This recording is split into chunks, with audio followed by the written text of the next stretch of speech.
Repo aivan vapaana, jostain syystä kaikki Sport-pelaajat ovat miehittäneet toisen puolen ja näin Tappara kiittää ja Otto Rauhalan maaliputki sen kun sai jatkua. Rauhala on nyt tehnyt tämän viikon kaikessa 3 ottelussa maalin, kun koko kauden maalimäärä on 4.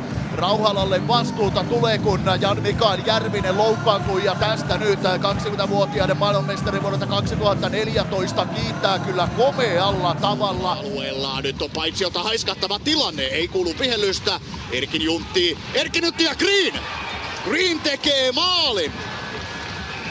Monessa on ollut Josh Green mukana, nyt maalin teossa. On käynyt kuumana koko pelin alun tähän mennessä. Antti Erkinjuntti on maalin syöttäjänä. Tappara siirtyy erän lopussa.